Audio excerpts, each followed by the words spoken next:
कसं आहे यशवंतराव, काही चालीरीती आपल्या वाडवडिलांपासून चालत आलेल्या असतात आणि आपल्याला या मातीला घट्ट धरून ठेवायचं असेल तर मला असं वाटतं ते आपल्याला पाळायलाच पाहिजे. कसं असतं, एखाद्याचं लग्न ठरलं की त्याची पहिली पत्रिका आपण देवळात जाऊन ठेवायची असते.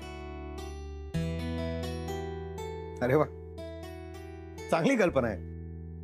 मग कधी जाताय तुम्ही सगळे देवळात?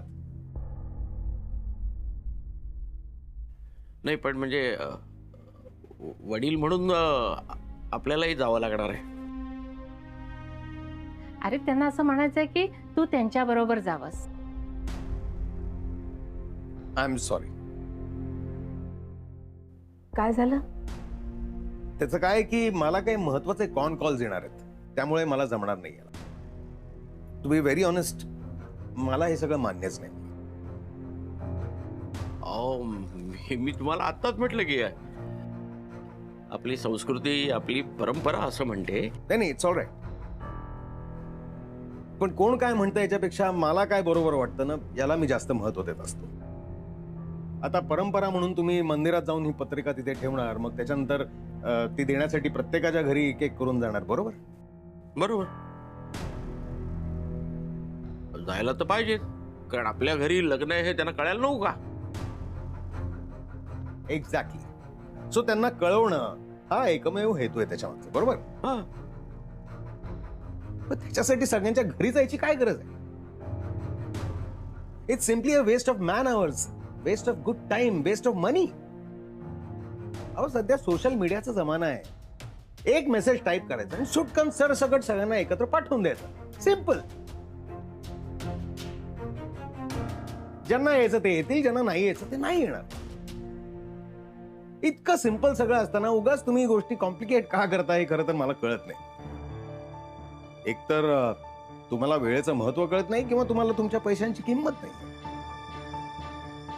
नाही, मला किंमतही कळते आणि महत्वही कळतं. पण कसं आहे, वेळ आणि पैसा याच्यापेक्षा माणूस महत्वाचा असतो, नाही का? म्हणूनच त्यासाठी त्याला वेळ देऊन त्याला किंमत द्यायची असते. आणि कसं आहे, प्रत्येक वेळेला हे सगळं शक्य होत नाही, म्हणून अशा समारंभाच्या वेळेला आपण हे सगळं करत असतो. आणि तुम्हाला खरं सांगू का यशवंतराव, अजूनही अशा काही चालीरीती शिल्लक आहेत. आणि म्हणूनच माणसं माणसाला भेटत असतात, नाही का? तर तुमच्या मोबाईलमुळे जग जवळ आलंय, पण सुसंवाद होत नाहीत. मोबाईल मधून मेसेज पाठवता येतो, भावनांचं काय? त्यासाठी समोरच्याचा हात आपल्या हातात घ्यावा लागतो ना. नुसते हसण्याचे, रडण्याचे इमोजी पाठवून काही होत नाही हो. त्यासाठी समोरच्याच्या डोळ्यातच पाहावं लागतं. किती बोलताय? त्यांना राग येईल ना.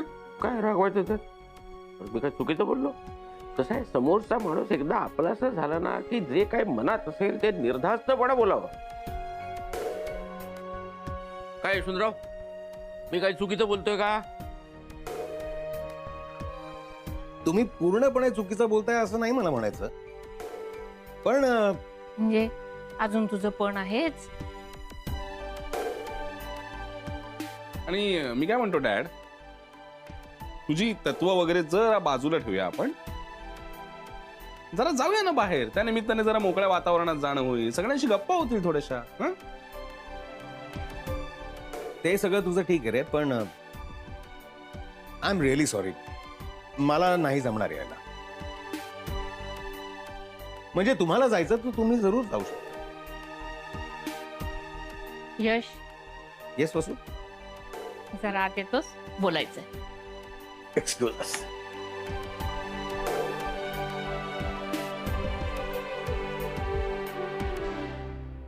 राधिके, काय बघितलंस ना? काय नानाजी? तुझी सासू तुझ्या सासऱ्याला नावा नाक मारते. अहो काय ना ना, आता तो काय तिकडचा कल्चरचा एक भाग आहे, म्हणून असं चालतं तिथे. अरे पण आमचा इथं गोंधळ होतो ना. यांना नवरा बायको समजायचं की मित्र मैत्रीण. पण काय बायकोने नवऱ्याला असं नावाने हाक मारलं ना बरं वाटतं नाही. काहीतरी काय बोलताय नानीजी सुद्धा तुम्हाला नावानं साथ घालतील बर का. काहीतरीच बोलू नका तुम्ही दोघं जण. माझी काय हरकत नाही मला नावानं हाक मारली तर. असं म्हणायचं बाय ए राम्या उठ. राम्या ए राम्या बस. मला नाही बाई असं जमणार काय.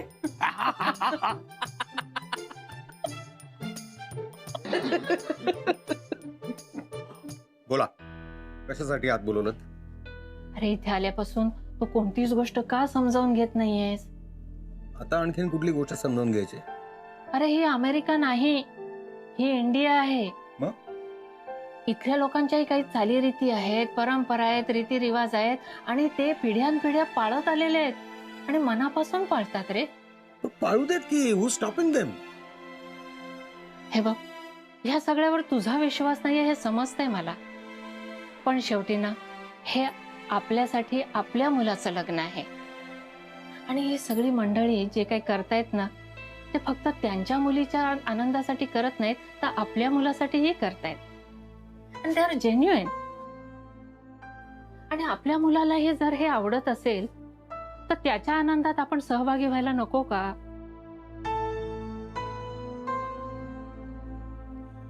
ठीक आहे, जाऊया आपण. खरंच?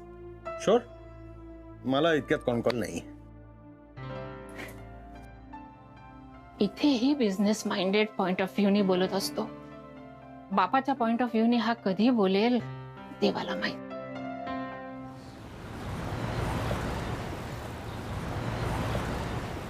जबराट, एकदम जबराट कॉन्ट्रॅक्ट मिळालेला आहे. हा, पण मागच्या वेळेला माती खाल्ली तशी खायची नाही. हा, नाही तर आपली शकून वाईट नाही. हा नाही काय आहे, मागच्या वेळेला माती खायचं आमचं फर्स्ट टाइम होतं ना. आता दुसरी वेळ आहे. नाही नाही म्हणजे मी शोनू बेबीला एक्झॅक्टली सांगतच होते की ह्या वेळेला ना एकदम जबराट जबराट कॉन्ट्रॅक्ट मिळणार आहे आपल्याला. मिळणार म्हणजे काय? अहो मिळणारच की. आणि त्या लग्नाची समधी कामं बी तुम्हालाच करायची आहेत. वाव, येस येस नक्की. कामाचं तुम्ही टेन्शनच घेऊ नका, पण त्याआधी आम्हाला कळलं तर बरं होईल की ह्या कामाचे आम्हाला एक्झॅक्टली किती पैसे मिळणार आहेत. 25,000. व्हॉट? हा, मम्मा ही सेइंग 25,000 ओनली. 25,000? कमी आहे. हा, हो. 25,000 कमी आहेत. येस. हो, 25,000 100च्या नोटा किती येतात हे तरी माहित आहे का तुम्हाला? हा, मी सांगते ना 25. शोनू बेबी काय तुम्ही विचारलं? नाही म्हणजे काय आहे की आम्ही 4 माणसं काम करणार आहोत आणि फक्त 25,000. हो तुम्ही फकस्तय ना, पण पैशाचा विचार करताय मॅडम. हा, हो तुम्ही कामाचा बी विचार करा की. तुम्हाला फक्त सजावटीची कामं करायची आहेत आणि त्यासाठी लागणारं सामान आम्ही चालून देणार आहेत की तुम्हाला. काय बोलताय मॅडम तुम्ही? हे बघा असं नसतं ओके. आम्ही मार्केटमध्ये येताना काहीतरी व्हॅल्यू घेऊन आलो. आता आम्ही जर 25,000 मध्ये फक्त 25,000 मध्ये काम करतोय हे कळलं ना तर आमची काय व्हॅल्यू राहते मार्केटमध्ये जरा विचार करा तुम्ही. या एक्झॅक्टली. झालं? हा, झालं बोलून? हो. हे बघा, मुकाट्याने दिलेलं काम करायचं असेल तर करा, नाही तर चाललो मी. Hold on. नाही आता शोनू बेबी, आपल्याला हे काम करावं लागणार आहे. 30,000 तरी मग ना. थांब ना, ते जातील ना. थांब. ठीक आहे, तुम्ही हे काम करतायत असं समजतो मी. पण पुण्यांदा असं मध्येच झटका आल्यावानी बोललात तर आपल्याला खपणार नाही. हा, नाही नाही, आता ती काही बोलणारच नाहीये. अगं पण मामा, आता जे काय बोलायचंय ते तुम्ही बोलायचंय. मी काय बोलणार सांगा ना, मी काय बोलणार हो? अहो एवढं मोठं काम करायचं तर थोडा ऍडव्हान्स तर लागणारच ना. हा अहो तुमच्यासारखी एवढ्या मोठ्या माणसांना 25,000 काय ऍडव्हान्स देणार हो? अहो सांगितलेलं काम ते करा आणि एकदाच काय एकदम घेऊन मोकळे वागे. हा अहो नाही म्हणजे माणसं मोठी असू देत तर छोटी असू देत ऍडव्हान्स लागतोच ना. आता मी अभि आहे ना तुम्हाला थोडं थोडं वळ खायला लागलोय बरं. हा 1 2 3 4 5 हा घ्या तुमचा ऍडव्हान्स. Thank you so much. काम कसं एकदम झॅक झालं बघा. हो येस या या हा? एकदम छान होणार. येतो मी. या सॉरी. Okay bye thank you.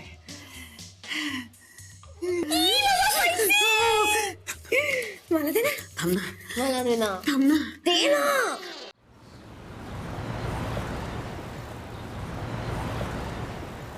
चहा आला नहीं यार, तू सांगितलं होतं त्याला मी. हाँ हाँ आला. सिर्फ चाय? टोस्ट किधर है दोस्त? गार्डन में चाय लाया साहब, वो देखो.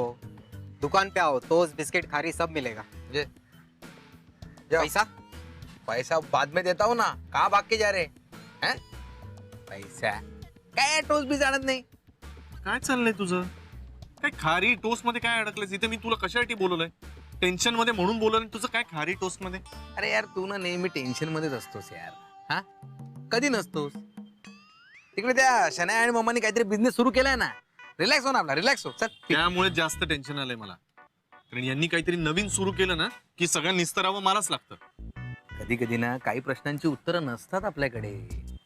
ऍक्च्युली म्हणजे कसं असतं माहितीये का, आपणच केलेल्या कर्माची ती फळं असतात. ऍक्च्युली आपल्याला भोगावी लागतात. वा केडी महाराज, कुठून सुचतंय एवढं सगळं तुम्हाला? ते देवळाच्या बाजूला आहे ना आता, असं स्पिरिच्युअल वाटतंय मला. अरे काहीतरी युजलेस बोलू नको. मला कळत नाही आता पुढचं काय.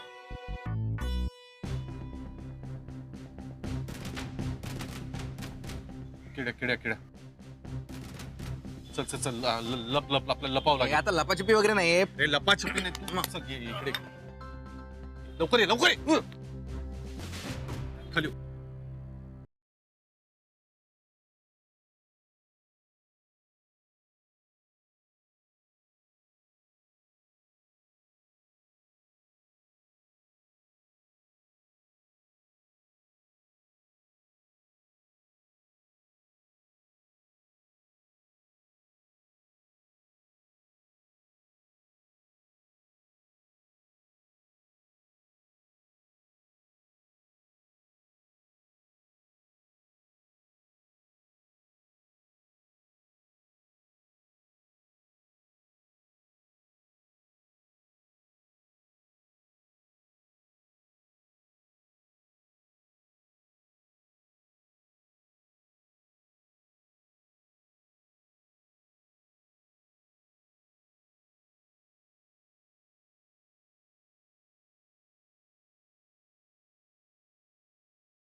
भेटायच काय काय भेटायला जातो त्यांना?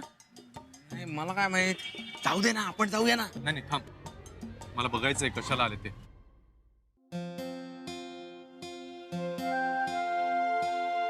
नमस्कार नानाजी. नमस्कार गुरुजी. बोला काय काम आहे? आमच्या या मुलांचं लग्न ठरलंय. अच्छा. त्यामुळे त्यांच्या प्रथेप्रमाणे देवाच्या चरणी पहिली पत्रिका ठेवावी असं वाटतं. द्या. द्या.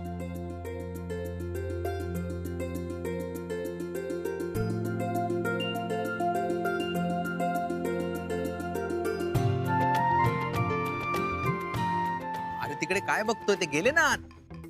त्यांच्याकडे नाही रे. ते मागे कोण राहिलेत माहितीये का? सौमित्राचे बाबा आहेत ते. काय सांगतोस? हजारो करोडच्या कंपन्यांचे मालक आहेत. 1000 करोड. नागपूरला आले होते तेव्हा बिझनेस मॅगझिन मध्ये त्यांच्याबद्दल वाचून मला तेव्हापासून त्यांच्यासारखंच व्हावं असं वाटत होतं. कमाल माणूस आहे. आणि तू शनायाच्या मागे लागलास. आज बघ, ते कुठे आणि तू कुठे. गुब्बारे ले लो भाई, गुब्बारे गुब्बारे ले low.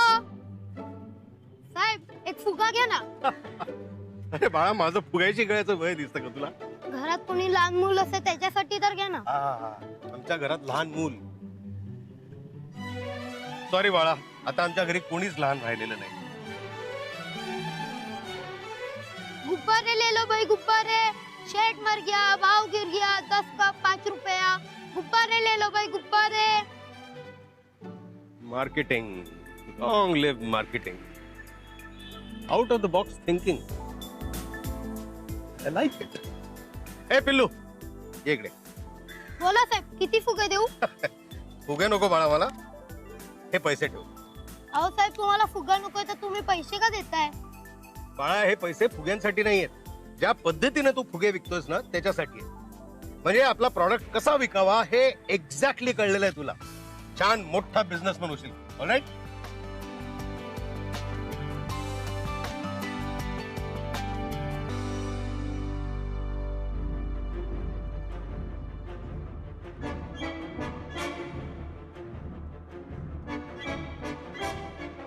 Excuse me sir.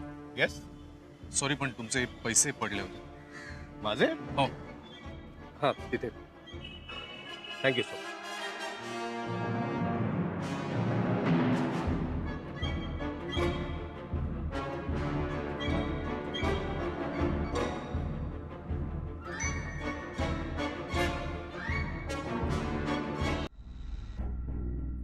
Yes. Sorry sir, पण तुम्ही ओळखलं नाही मला. नाही, सॉरी. नाही, मी तुम्हाला नागपूरला भेटलो होतो. तुमची वेळ घेऊन मी घरी भेटायला आलो होतो तुम्हाला. रिअली? सौमित्राचा मित्र मी. आम्ही एकाच कॉलेजला होतो. गुरुनाथ सुभेदार, इफ यू रिमेंबर. गुरुनाथ सुभेदार. गुरुनाथ गुरुनाथ गुरुनाथ. हो. म्हणजे मग तू राधिकाचा? हो, मी राधिकाचा आधीचा नवरा.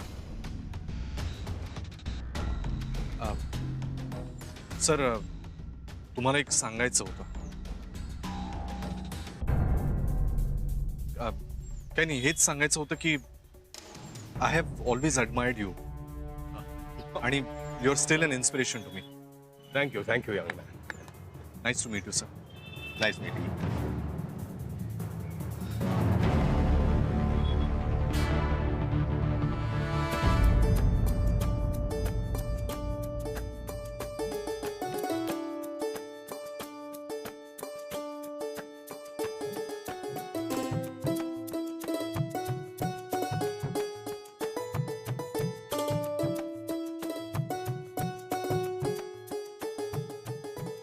आत्तापर्यंत तुझ्याकडे कधीच काही मागण्याची गरज नाही वाटली मला.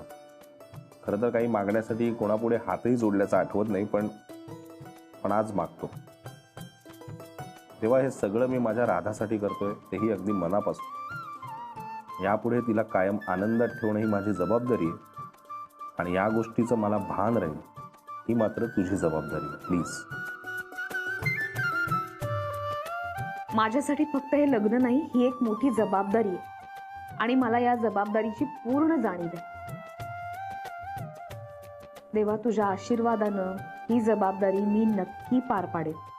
फक्त एक विनंती आहे, माझ्या या नव्या आयुष्यावर माझ्या जुन्या आयुष्याची सावली पडू देऊ नकोस.